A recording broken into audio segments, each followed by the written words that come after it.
schools where I was dealing with a social media account, and I was able to hack into his account, and in there he said he was going to kill his mother and father and then go to the school and shoot up one of the schools. And luckily we got a hold of that information because a student had brought it to our attention, went to this person's house. I can't talk too much about it because it's juvenile and they have rights, but went to their house, they had everything that they needed to do to shoot up one of our schools. So we got pretty lucky on that one. That actually happened 9 days ago. So the fact that somebody came forward and let us know, otherwise we would have never known, and there's a very good chance that that could have possibly happened. So we really rely on the community, we really rely on the kids in the schools or the people in the corporations that come to us, and we'll talk about that in a little bit. Corporations is, I'm not talking about public libraries or any public things, anything that is private. Okay, so any large corporations where it's only employees that are supposed to be in there, 22 of the 23 shooters were current or former employees. Okay, so about social media posts, okay, Facebook, everything like that. We use that quite a bit. If you go back and you look at the history of shooters and shootings and school shootings, there's almost always something that was either on social media or going all the way back to Columbine when we didn't even have social media. And these, those kids had journals. There were things in there that if we would have just looked at a little bit further and critiqued a little bit more, we may have been able to prevent. Is it alarming to you where you're like, you know what, this just does not seem right? Call your police department and let them investigate it. There's a lot of tools, there's a lot of technology that we can use to look at their social media. Social media is probably the biggest thing that we use right now. 10 years ago, we didn't use social media at all as far as an investigation. We barely. The first one happened, I think it was April 20th, 1999. Remember what that was? The school?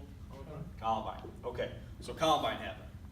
So I want to preface this by saying I'm not knocking the police officers in any way on what they did. I'm not knocking the school in any way on what they did. They did exactly what they were trained to do.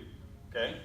What they did was what we were trained. I would have done the exact same thing. The police officers that I work with would have done the exact same thing because at that time, that's what they were trained to do. For Columbine, they were trained that if there was a shooter, the police officers were to surround the building and wait for the SWAT team to come out and save the day. Okay?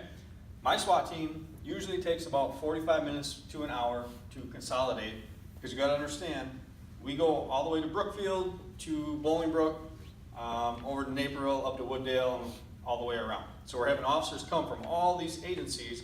Some of them are coming from home. We have officers that live over an hour away.